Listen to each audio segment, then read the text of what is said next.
Hello there and welcome to a bit of a different video. Now this is a 1 versus 1 ranked, except it's not live. This is more like a, I guess, a post commentary, I think we call it. Yeah, anyway, here's me, Future Gnome, and then I'm against Bilal, who is a star rank or uber rank. I probably should have checked exactly what rank he is, but I'll put it on screen now so you can see it. Now, yeah, as you can see, we are on Fossil, which is this really sort of close, I would say quite aggressive map, because you've got these two expansions quite near to you, 4max, and then after that there's not too much. There's this very sparse metal here, you got a bit of sparse metal around the back, it's very spread out, but yeah, here I am going bot air. Let's see, I got out, I think I got out 3 fabricators, if I can remember correctly. And here's Bilal, he's got out 2 fabbers before going straight into boombots, which is ironically what I usually do, but you know. And he's also got, he's getting up a scout and an Icarus, so he's got 2 separate snipes to go for. And I don't have any snipes going, because in my head he was an uber, so I didn't think he'd fall for it, but as you can see I managed to see his boombots, and I have a dox out to protect 2 actually. And I don't know his Icarus exists, but I do have a fighter out just above my air, or my fabbers, just to be safe. And as we can see here, I can sort of see everything going on. Not sure where the Icarus is. Is it in base still? I don't know, I lost the Icarus. I'm sure it's around somewhere. But yeah, these beambots are just sort of sitting there. Oh no, Icarus is sporting commander. I assume he just didn't go for the snipe in the end. But yeah, here we can good trades here. I managed to pick off his scout and his fighter, and we're getting up my first bomber, going into vehicles. We have a look at the queue. I've got air 4th, my second air factory 4th, along with the vehicle factory. Meanwhile, he's got out another vehicle factory, but he doesn't have any other He doesn't have any other air factories, which means I've got quite an air advantage, which is, you know, for me, as a very big air player, gives me a big opportunity, big advantage. Now, I think at this point, alright, I might as well keep this up because it's got all the stuff on it, but I'm going into my 4th and 5th fabbers. Bilal, ooh, yeah, look at that.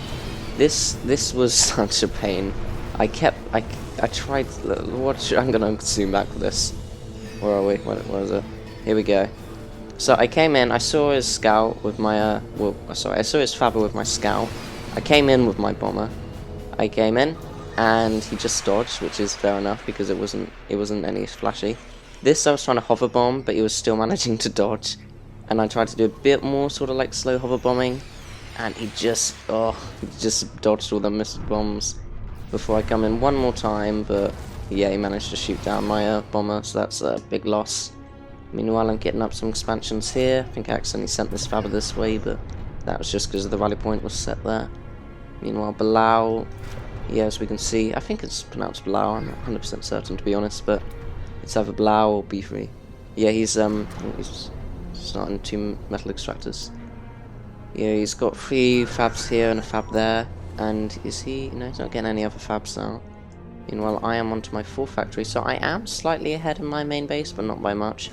Oh, that was good there, he got the boombots in. 2 for 1 fabber, it's not amazing, but it's still pretty good. Meanwhile, over here, we have all these units sort of protecting and pushing out. I will quickly say, I'm pretty sure there's I don't know how, but I think there's a way you can get rid of this chronocam while in the game. I don't know how though, so we're just gonna live with it for now. And when I say get rid of it, I just mean make it so it doesn't appear while you're watching the replay, but you can pull it up and down at the same time. But anyway, enough of that. Now we do have a little attacking force here, some dox and bombers coming in. He does have quite a few fighters there. I think, yeah, he does have more than me. So yeah, he can use that to his advantage, and he's got enough more. Oh, over here, just in time, get another single laser turret. And he saw the units, so he knows not to push out. Meanwhile, up here, he's sneaking that fabricator up. He's attacking here, but he's not paying attention. So I think, if he is paying attention now, I think he can. Oh, air trades here, looking like going in my favour indeed, and the Icarus will probably drop 2. This isn't right after playing this game, so I don't have full memory of what happens, but I get the general gist. So we have, oh, over here we have some units in. Did I pick off the Faber? I honestly don't know. But yeah, I could have picked off I don't see any wreckage, so maybe not, maybe. Meanwhile, over here the attacks are still coming in fiercely, but my bombers are doing the Lord's work and saving and getting up to defensive walls. That was nice. And look at these aggressive expansions. Now at this point, it's pretty even. Army is just barely in my favor, fabricators heavily in his, and factories are even. I've got 2 air factories, 3 vehicle factories, and a bot factory, whereas he's got an air factory, he's got how many vehicles? 3 vehicles, and he's got 2 bots and 1 coming up. But as you can see here, he's rushing, well, I wouldn't say he's rushing up, but he's getting that T2 bot up really fast. And I haven't even started my T2 yet, and his is almost halfway finished, so that is a big advantage for him. Over here we've got this Fab alone just exploring, and he doesn't get taken out. I think I saw he was building anti-air, so I thought I'd try and bomb him before he gets the anti-air done, and thankfully I did. And I can come back for this Faber here, which, ooh, is he gonna make it? Ah, not quite. These ants coming in the back though, and there we go. Come on. One bomb there, I think he's dead. There we go.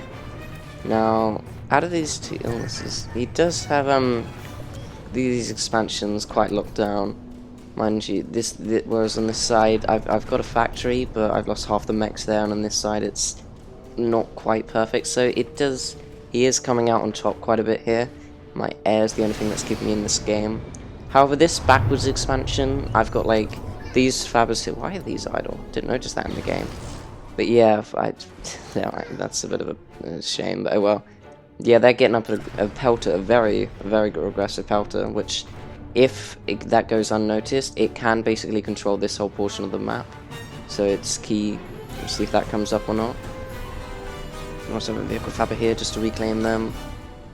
Let's have a look. Now, he does have T2 up, he's going straight into Slammers, which is honestly the best thing to do here, because Slammers can be really devastating. He also goes out with a Locust, and I think he just gets 1, which, I don't know, I feel like if you're going to go with Locust, you should get multiple, but yeah, I don't know.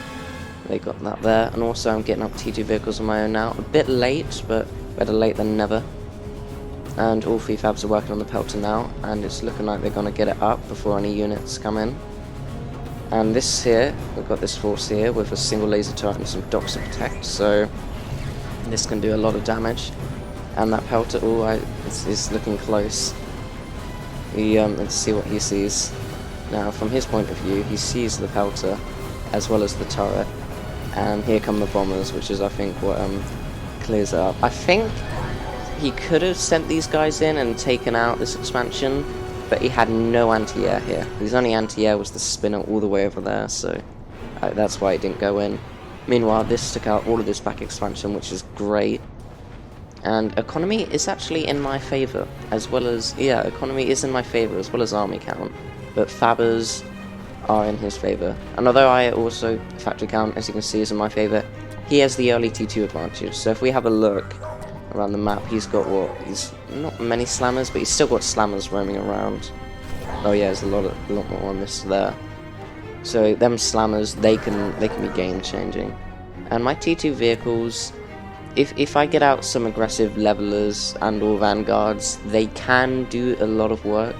It more comes down to more comes down to how he prevents against it, because Blue Hawks on a map like this, it's a lot more micro and sort of micro based than it is macro, and because of that he has more time to just focus with his Blue Hawk. He can more easily take care of every one of my my T2 vehicles.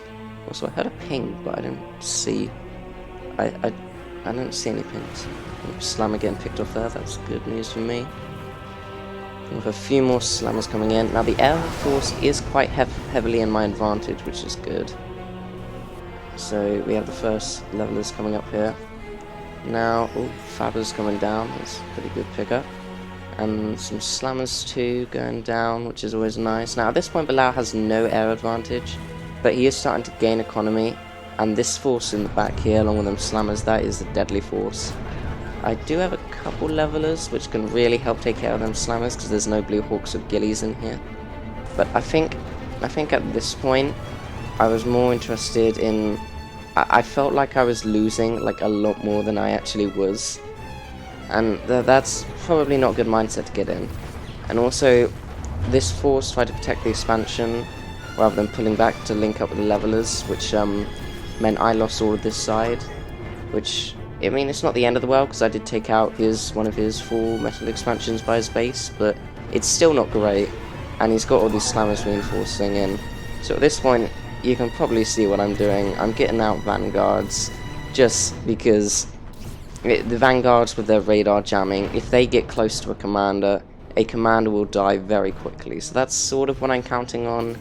But all of these units are coming in, and if we see this coming in here, this could also cause a lot of damage. So I'm starting to get out these pelicans.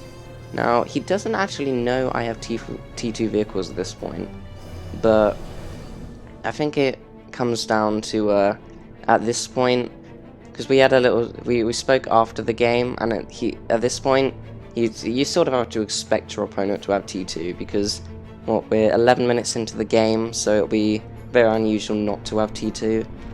So yeah, I've got all these units, and now I've got, what do I have in here? I think maybe 2 levelers and 3 vanguards. I'm pretty sure that's what I got, and now these guys are coming out. Bilal, he cannot see them coming, thankfully, but I think he was worried about a snipe, hence why he's got these units here, and these fighters coming forward was an instant giveaway that something was up. Oh yeah, even pings, I don't know if that was purposely or not. And now this was a bit of a mistake. I saw this force coming into the back of my base, and I just mismicroed a bit. I put them ahead. Still only 3, but I think at this point it was very tricky to get through all of these units, but I dropped them anyway. Let's see what we got. 2 levelers and a vanguard, doing their best while this force is crushing in the back of my base. And yeah, they just get obliterated. So I think this is basically where the GG comes, because there's not really a way I'm going to win this now. But yeah, there's the GG. But well, mind you, that force could have... I don't think so. I think he could have pulled them over. But I feel like even though I lost, I think I still could have. I think I could have won. There's a world where I could have won this. Maybe if instead of going for a snipe, I use these units defensively, or just try to fight back against this. And also, I think when we get to the sort of point about halfway through-ish, maybe a bit more later in here, about here-ish, I would say. Maybe about here-ish. I think what I should have been doing is that completely nothing there. There's no expansions there. This, no expansion. This, no. I think I should have just been expanding a bit more. Because even though there's a good chance I'm gonna lose a lot of this metal which I would get, it's better to gain it and then lose it than just not go for it at all. Because there's a good chance at least some of the metal you will claim will stay protected and even become like this. This was really good, I think. I think this actually stayed in here. Yeah, it stayed here till the end of the game, which shows how strong getting up that 1 pelter was. Because if there's a turret, you can usually overwhelm it. However, once you have a pelter down, it's usually, I feel like it's a lot more of a psychological factor than it is a actual threat. But yeah, I think this game was I think this was really good, and also it was with a star, so I'm quite proud of my play through this game, even if I did lose. But yeah, again, there was a world where I could have won this, I think. But nevertheless, I hope you enjoyed. Thank you for watching, and I shall hopefully see you in another video. So goodbye for now.